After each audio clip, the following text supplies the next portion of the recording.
Yo, let's just hit record and conversate. This is Q&A with Dro and KK.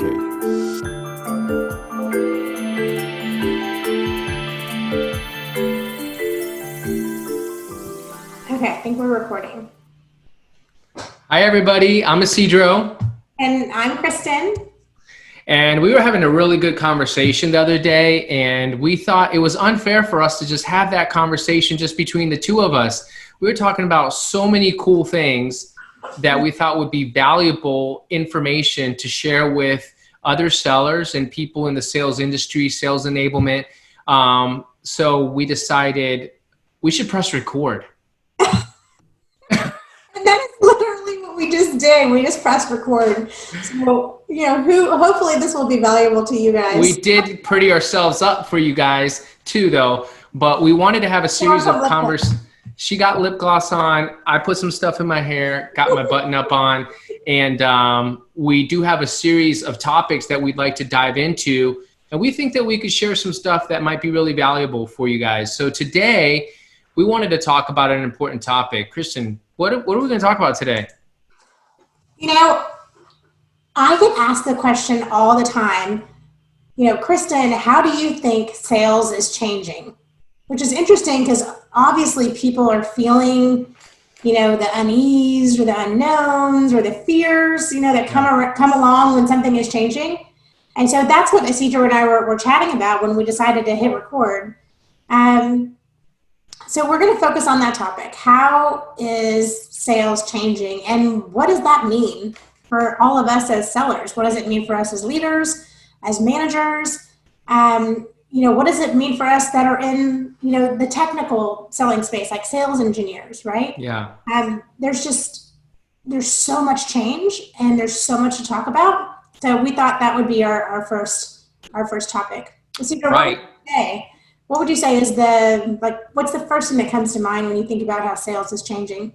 Well, I think the cool thing is that you and I are uniquely positioned to answer some of these questions because most salespeople only get to see things through the eyes of their industry. Yes. But we get to work at a place where our job is to talk to other salespeople and to empower sellers and to help improve performance at organizations. So we get to see tons of organizations of all sizes, all industries, all shapes. And so the cool thing is we have a unique perspective. So we get to see how it's changing across different industries and different landscapes across the years. So if I had to say, I think the thing that I've really been obsessed with is the mental aspect of sales, like the sales mindset of a seller and how important. I really think the mind is the last frontier. You think about books like, we have Think and Grow Rich by Napoleon Hill, and that book's been around forever. But when you think about think and grow rich, how can I think and grow rich? And it's your mindset. It's whether you think you can or you think you can't, you're right. That old Henry Ford, right? And it's you're limiting beliefs of I could never do this, or, oh, I'm just not that type of person, or I can't, those words that you use about yourself. Assuming things, you're assuming, no, this is a terrible economy. I'm assuming that they don't want this, or I'm assuming they don't want to talk to me, or I'm assuming they know more than I do about this topic, or I'm assuming that since they're a chief revenue officer and I'm just a salesperson, they're not going to want to talk to me. There are a lot of unsupportive selling beliefs that can hijack a salesperson for sure. That's a really good point because today we've had a series of conversations. Today we actually had a really important conversation with a customer, and we were going to share some data, some best practices of how to do things. Yeah. And I was really feeling a little bit anxious about that because I thought maybe they were going to think it was too basic. But when we actually unpacked what we were sharing and the best practices, the sales leader was like, if you could just get my sellers to do the basics, it would be magic. And it was in my head, I was thinking, this is going to be too basic for them. It's not going to be sophisticated enough. They're this big enterprise company. Surely they have everything figured out. But guess what? Under the hood, they're all the same. Nobody does. Right. And, and I think that's one of the ways that sales is changing is because we actually now know what we never knew. And so, we have all this data analytics. Like, for example, we now know unequivocally that the research says that a sales manager who coaches 50% of the time is 230% more likely to have strong salespeople working for them. 230%. 230%. Yet most managers aren't coaching. And it's not 48%. It's not 49%. It is a tipping point. It's huge. At 50%. And so when you have managers that are coaching just 30% or 20% or think they're coaching, but really all they're doing is telling, then you are at an automatic disadvantage. Yeah, and maybe we should take a step back and define coaching, because most managers think a coaching conversation is, where's this deal in Salesforce? When is it going to close? Update it. That's a coaching conversation. Yeah, guess what? It's not a coaching conversation. It never was. And the truth is that sales managers were promoted because they were really good salespeople, so they're comfortable selling. So what they do is they have all of their sales team go out there and be glorified sales admins, qualifying opportunities, and they're just going around playing whack-a-mole, closing deals all day. Yeah. You're not a sales coach. Yeah, whack-a-mole. That's a good analogy. It's what they do. So I was actually with one of our clients in Singapore. I was on an overnight coaching session with a group of sales leaders and managers, and there were 10 of them on the phone. Every one of them had at least 10 years in sales and had been at the company as a manager for years, right? And so I put them in the fishbowl, kind of like we are, in the fishbowl right now. And I had them do a role play of this coaching scenario, and they were actually coaching. The role play was around coaching somebody to strengthen their competency in consultative selling skills, right? So the manager started off and said, I'd like to talk to you about your approach to consultative selling. And then he just started going off, like, here, this is what your assessment says. This is where you need help, da, da, da. And I was like, stop, time out. He doesn't care what you think. You say, hey, tell me what you think about this. What do you agree with? What do you not agree with? Talk to me. And then where that person is missing. Like, then you know what their point of view is. So, and the manager was like, oh, so I don't tell them? I was like, no, a good coach asks. You are always ask. You need to be in ask mode all the time, and let them take you in the direction that you need to go with the conversation. But I feel like I'm going down a rabbit hole. Yeah, and in the same way, a good salesperson asks a lot of questions too. So I think one of the other areas, so in addition to mindset, I think one of the other areas is competition. I mean, this coronavirus thing has opened up the field. So now I'm not just competing with Joe down the street or Paul down the street or in my same county or even in my same state. I'm now competing with somebody on the whole other side of the world than me that, and so I got to step my game up. Exactly. Yeah. That's been huge in insurance sales, especially. I was actually talking to a really good friend of mine who's been a super successful insurance broker for many years. And he's like, the biggest problem I see is that instead of saying, hey, I'm 2 miles down the road from you at Houston, they've got now agents from all over reaching out to them, right? And so they have to really be able to step up their game. And the buyers, and this is probably one of the most obvious changes, right, is that the buyers are just so much more educated thanks to, Dr. Google. Buyers are so much more sophisticated, and they're doing research on sellers. They're looking at your LinkedIn profile. They're scoring you. Yep. They know what they want. They're, what was it, 56, 57% away down the buying process before they even reach out to you? Yeah, absolutely. They are. And here's the other thing is that, especially for the technological companies, they want to get a solutions engineer or a solution architect involved so much earlier in the process because they feel like they've already done a lot of that discovery work. They already know a lot of what's going on, and they want to go straight to talking specs and engineering, right? So you really have to be able to find your value as an account manager or an account executive or whatever your sales role is. You have to be able to protect that. And,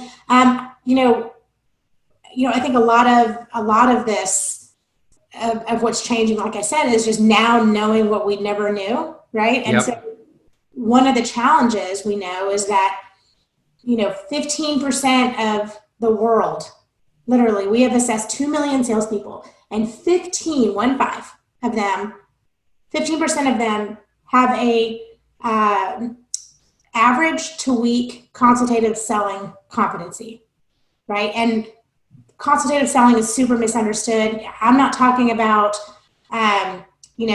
the consultative sales training class that you took, or, I'm talking about being able to dive deep with the customer, solution to their outcomes, find out, what's their compelling events or their compelling needs are. And it doesn't mean I'm going to hear an issue and then be like, oh, I can fix that. Yeah. Feature dump. Like, it's not that. And so you have to be able to dive deep, right? You can't be afraid to ask the questions. You have to be consultative in your approach. You have to be able to build trust. You have to create an environment where they want to talk to you, right? Yep. And ironically, it's when you're doing less talking. Exactly. And I hear a lot of salespeople saying, well, I think we need to be doing challenger sales. We need to come in and challenge. Well, I don't think that providing insights and doing the right amount of research is necessarily challenger sales. It's just being a good salesperson. You should do some research. You should have an educated guess on what they might need before you get there. You should be prepared and have what we call a value hypothesis. Yes. Where's the place where this customer has needs based on my research where I might best be able to help them and support them in? Coming in with insights is not unique to one sales strategy or approach. It's basics of sales. You should come in because you're not pushing a product anymore of like, hey, have you seen my suitcase? I have a bunch of silverware and dishes that you need to buy. And it's not that anymore. Now we're selling solutions. And in order to sell solutions, you need to understand what outcomes your customer might be looking for, or at least have an idea. Right. You can't go in positional or thinking about, what it is that you want to talk about. Because very often, it's interesting in our space in peak performance development, someone will submit, an inquiry and say they want to talk about negotiations training. And I'm thinking, oh, let's talk about negotiations training. And I hear them talking and I'm like, you don't need negotiations training. You need sales training. I get that with people who say, I'd like my team to be better presenters. Well, it turns out, they need negotiations training. If you go in with this focused mindset of this is how it's going to be, this is what we're going to talk about, here's my product, this is how I sell it, I've got all this product training behind me, then you're going to be missing the boat, right? Because you have to uncover that compelling reason to buy something. Absolutely, 100%. And I think for me, at least, the other area that we haven't really talked about is just technology. So for salespeople, I'm only one person. I'm not an octopus. I don't have 9 arms, so I can't be everywhere at one time. So I got to figure out how to make the most of my day. And first, it starts with knowing what am I best at and where am I best served serving my customers. And so it means automating. I do envy you. I see you every day. I'm like, oh, I wish I was more like a Cedro. Tell me more.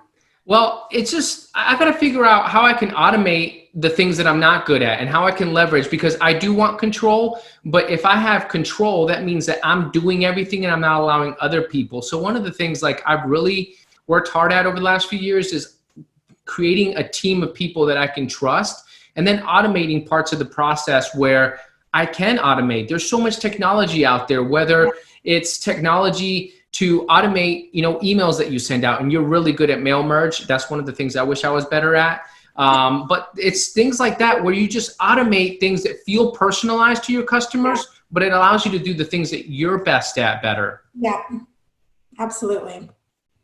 Yeah. So that you can spend your time doing what you're best at. Yeah, automation is really important. And automation also helps in making sure that you're always keeping your pipeline full, consistently, even when you're consistently prospecting, even when your pipeline is full. Definitely. And, the thing I'll say to all of the sellers that might see this, that were in-person sellers, but now they're selling virtually, and you're like, well, I wasn't hired to sell on a camera, is guess what? it is what it is. You have to get past.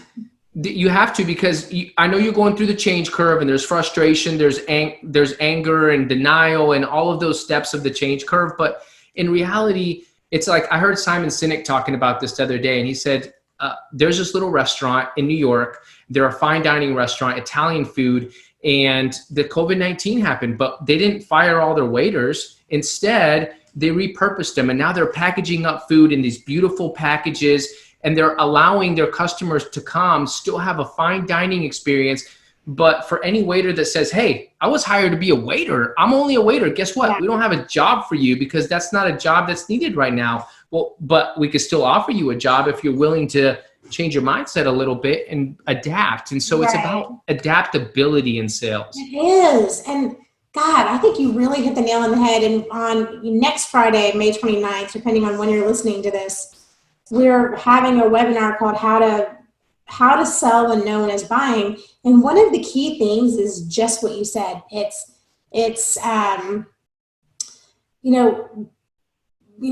because all the changes have happened in sales, because of COVID, because of the recession, but even this was happening before. Like, this was all happening before the coronavirus hit, right? People were not, adapting to why their product was important to somebody, right? And so, my attention was brought to Mark Cuban, and when he bought the Dallas Mavericks, they were the bottom, like the last team in the NBA, right? Mm-hmm. And he said he got his laptop, he went and sat in the middle of the Cube farm and started calling old season tickets holders like, hey, hi, this is Mark Cuban, owner of the Dallas Mavericks. Would you please consider coming to a game? And then people are like, nah, oh, cool, nice to meet you, Mark, but no, y'all aren't really good this year. Maybe when y'all get better, good luck. And just call after call, it was denial after denial. And Mark was like, dude, do you remember the first time, or do you remember when you were a kid and your dad took you to a baseball game or a basketball game? Like you can't replace that. Nobody remembers the score. They remember the experience and the energy, and we play great music, and you're gonna have a great time. And so it worked, because he was selling to their why, to why that experience was important to them, right? And that's how you cut through all of the change. Right? That's the common denominator. So no matter what it is that you're selling, right? No matter what it is, you've got to think about the compelling event or the compelling reason that it's going to be important to them, right? Personally, not just for the company, but personally. Yeah. Right? Even if you're in a B2B sales, it's still personal. Don't you agree? I totally agree. And actually, one of the quotes that I have on my LinkedIn profile is Tiffani Bova says that the last differentiator is customer experience. And if you think about the best way to differentiate yourself is think about, how can I provide an experience that nobody else either is willing to provide or can provide? What can I do to provide my customers an experience that's such a great experience that they don't want to go anywhere else? And they can have any salesperson. Yeah. They're like, I just love working with you because it's an amazing experience. Yeah. And that's why I'm a stickler. Like, when it comes to my accounts, I do like to have some control, but I like to think about, what is a customer's experience through every interaction with us? Not from the time that we close a sale to the time that we launch the project, but everywhere in between. Every single interaction is an opportunity for us to continue to get them excited, to create an experience. There shouldn't be dips in that experience where it's like, the beginning was cool when we got excited about what you sold us, and then the outcome was good, but in between it was kind of mucky. Yeah. That's where we need to clean it up. Yeah, totally. And it is a difference maker. I love Tiffani Bova. I love listening to her speak. She's so good. Me too. She's really good. Yeah. Well, anything else you want to chat about this afternoon? No, I think we covered that topic. We beat it to death. I think we have. We whack-a-moled it. We whack-a-moled it. All right, Dro. I will catch you probably in an hour or so. Probably on the next call. Nice chatting with you. Bye. Bye. Thank you for listening to Q&A with D and K, produced by Moose and Lip Gloss.